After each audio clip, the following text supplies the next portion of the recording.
Toto and Kathy Barber Salon. Ana?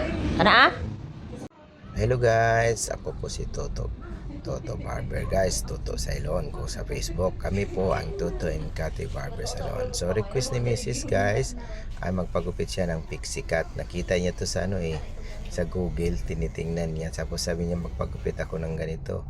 Ayaw ko sanang gupitan guys, kay parang pang ano na talaga ba, pag mukhang lalaki na talaga yung asawa ko. Pero ganito na talaga siya guys. Noon pa na bago pa kami nag-asawa, ang gupit niya noon ay ano na talaga, yung apple cut. Hanggat sa katagalan namin, nag-iksi na talaga. Ito na ngayon ang request niya ay yung pixie cut.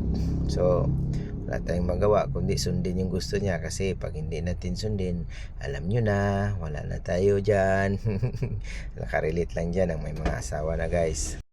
Sa mga may mag-asawa dyan na gusto magpagupit, no, na maiksi na ganito, so panoorin nyo tong video na to guys. Kung sa tingin nyo bagay ito sa inyo, pwede kayo mag-request sa akin ng ganitong hairstyle. So, punta lang kayo dito na guys sa Toto and Kathy Barber Salon. Kung taga Jensan man kayo, or taga Glan, taga Marble, kung makapasyal kayo dito sa Jensan, puntahan niyo po ang Toto and Kathy Barber Salon. So ito po yung hairstyle ni Mrs. guys. Ang sinasabi ko kanina na pixie cut hairstyle. Ayaw niya talaga na pahabain ang buhok niya. So ganito na talaga ang yung hairstyle na. Ngayon na na siya, medyo may edad na, ayaw na niya magpahaba. So ang Toto and Kathy guys ay nabuo noong 2011 po, tama po, 2011 nabuo po ang Toto and Kathy. Kami po dalawa ay nagtrabaho po dati sa isang barber salon din sa Pioneer Avenue. Kami po mayroon po kaming amo.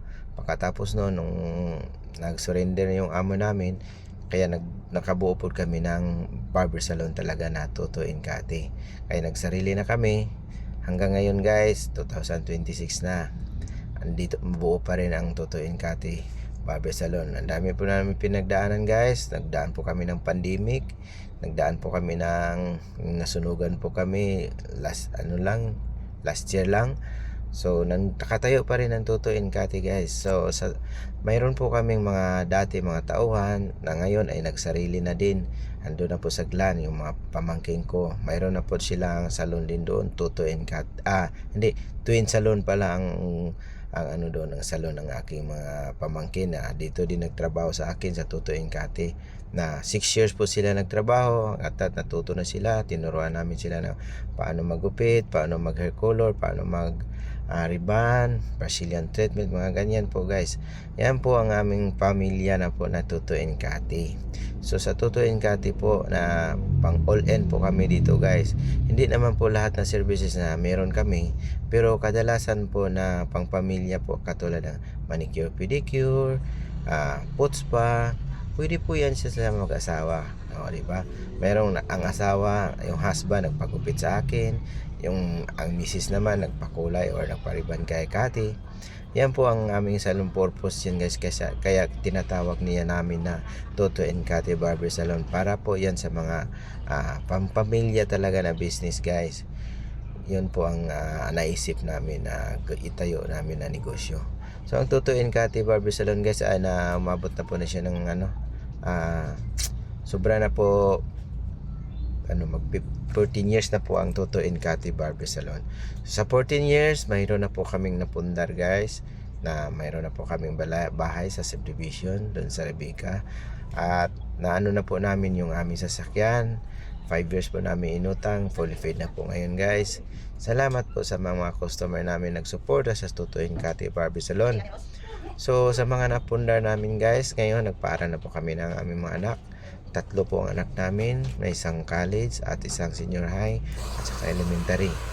Tingnan nyo lang si Kathy guys, parang tomboy, pero babae po talaga yan. Kaya sabi niya sa akin, sabi ko para kang tomboy. Sabi niya, hindi po ako tomboy, may 3 anak po ako. Ganito lang po talaga ang hairstyle ko, parang tomboy lang talaga. So guys, tapos na po ang ating kwentuhan. Final result na po sa aming haircut guys. Ang ginawa kong model ay aking misis, si Kathy. Yan na po ang pixie cut hairstyle. Sa gusto mo gumaya, gayahin nyo lang, punta kayo dito sa Toto and Cathy Barber Salon.